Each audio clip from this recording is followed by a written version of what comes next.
विदु रावल जी, कांग्रेस ने अनुशासन समिति बना दी, आप लोग बार बार उसको लेकर के प्रश्न उठाते थे। अब ये कहा गया प्रदेश अध्यक्ष की ओर से कि अब जो भी पार्टी लाइन के खिलाफ बोलेगा अनुशासन समिति उस पर कार्रवाई करेगी, कैसे इसको देखें? कांग्रेस पार्टी में अनुशासन समिति बन गई है, अब कांग्रेस वाले अनुशासित रहेंगे, ऐसी तो उम्मीद मेरे ख्याल कांग्रेस के प्रदेश अध्यक्ष भी नहीं कर रहे हैं। अनुशासन समिति तो पिछली बार भी बनी हुई थी।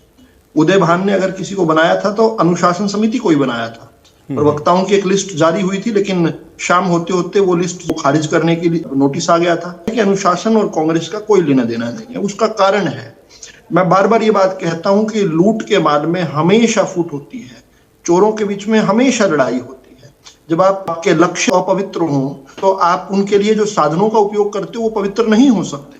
कांग्रेस पार्टी का भारत के उत्कर्ष से, भारत के विकास से, भारत के अस्तित्व से कोई लेना देना नहीं है। कांग्रेस पार्टी जिस दिन से बनी है उस दिन से ही केवल अपने निजी स्वार्थों की पूर्ति करने के लिए जनता का बेवकूफ बनाने का प्रयास करने वाला एक दल है, और इस नाते से आपस में इनका झगड़ा होना हमेशा के लिए स्वाभाविक है। अब देखिए ना, जो विश्लेषक हैं वो तो ये कह रहे हैं कि ये समिति केवल और केवल कांग्रेस के प्रदेश अध्यक्ष के ऊपर, क्योंकि सवाल खड़े हो रहे थे, सवाल खड़े करने वाले पर नकेल कसने के लिए बनाई गई है। जिस दिन कांग्रेस के अध्यक्ष की ताजपोशी हो रही थी चंडीगढ़ में, उस दिन कांग्रेस के वरिष्ठ नेता चौधरी वीरेंद्र सिंह जी कह रहे थे कि अनुशासन की बात तो करते हो, उसको पालन करना चाहिए। यानी उन्हें शक था कि अनुशासन की बात करने वाले जो लोग हैं वो खुद भी अनुशासन का पालन नहीं करते हैं। एक और उन्होंने बात कही थी कि बड़ा नेता है तो सब माफ हो जाएगा। इसका मतलब बड़े नेता गलत करते हैं, बिना सिफारिश के संगठन बनेगा तो मैं साथ दूंगा, ये भी बात उन्होंने कही थी। इसका मतलब केवल सिफारिश से संगठन बनता है। आप याद कीजिए, कैप्टन अजय यादव ने एक ट्वीट किया था, कांग्रेस पार्टी ने जिस व्यक्ति को प्रदेश अध्यक्ष बनाया है उसके बारे में क्या क्या कहा था। उनकी कोई जनाधार नहीं है, गंदी छवि है, साफ छवि नहीं है, युवाओं में कनेक्ट नहीं है। और इसके बाद राव नरेंद्र जी का भ्रष्टाचार के मामले सामने आए। अनुशासन की नकेल दो तरीके से हो सकती है। आपका लक्ष्य पवित्र हो, आपका मिशन पवित्र हो। आपका मिशन अगर भारत माता को परम वैभवता के शिखर पर पहुंचाना है तो इससे बड़ा आपके लिए कोई ग्लू नहीं हो सकता। दूसरा, कांग्रेस पार्टी अगर कभी सत्ता में होती है तो छोटे मोटे तरीकों से लालच वालच देकर काम चला लेती है। अब तो सत्ता में भी कहीं नहीं है। दोनों ही चीजों के एब्सेंस में कांग्रेस पार्टी के अंदर अनुशासन समिति बनाना और फिर अनुशासन समिति में रखे भी तो नगीने हैं। 5 के 5 सदस्य दल बदलू हैं जिन्होंने समय समय पर कांग्रेस को ठुकराया है। तो ऐसे लोग अब किसी और पर किस मोरल अधिकार के साथ नकेल लगा सकते हैं क्या? देखिए, कांग्रेस पार्टी जब संगठन बना रही है, जब जिला अध्यक्षों की नियुक्ति कर रही है, तो उनमें भी गुटों का पालन कर रही है। कांग्रेस पार्टी एक पार्टी ना होकर विभिन्न अलग अलग कबीलों की आपस की परस्पर लड़ाई का एक रणभूमि बन चुकी है। टीवी पर तो हमने सुना कि फला जिलाध्यक्ष फला कोटे से बना, फला जिलाध्यक्ष फला कोटे से बना।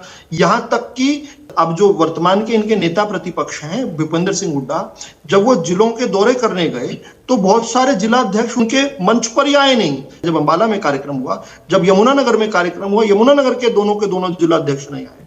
और इसी प्रकार से जब कुमारी शैलजा जी जहां जाती हैं उनको भी हुड्डा वाले जो जिलाध्यक्ष कार्यक्रम का ही बायकॉट कर दिया। कुल मिलाकर इसको आप एक नॉर्मल पार्टी मत समझिए। मैं एक छोटी सी आपको कहानी बताता हूं। देखिए, 2 हमारे पास उदाहरण है। हम सब जानते हैं कि प्रभु श्री राम को वनवास हुआ था। प्रभु श्री राम के 3 भाई थे। छोटे भाई लक्ष्मण ने कहा कि नहीं, मैं तो अपने बड़े भाई के साथ वनवास काटूंगा। माता सीता और श्री राम के साथ वो चले गए। पीछे भरत ने ये कहा, जिनके लिए वनवास दिया गया था उन भरत ने कहा कि नहीं, मैं खड़ऊ रखकर राज करूंगा। यानी खड़ऊ किनके? प्रभु श्री राम के खड़ऊ रखूंगा। और इसी प्रकार से शत्रुघ्न, उनकी भी यही भूमिका रही। ये एक परिवार के बारे में बताता है।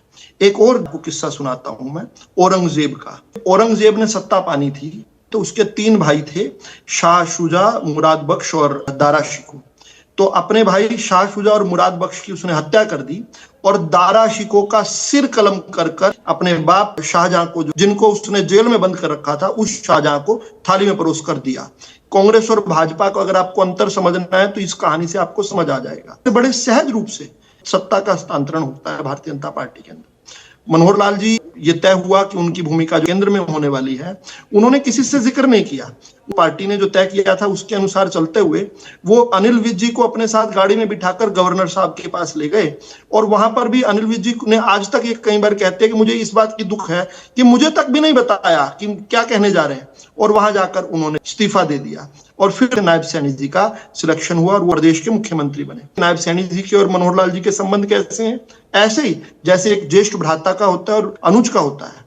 मध्य प्रदेश की बात की गई, भारतीय जनता पार्टी ने शिवराज सिंह चौहान जी के नेतृत्व में चुनाव लड़ा।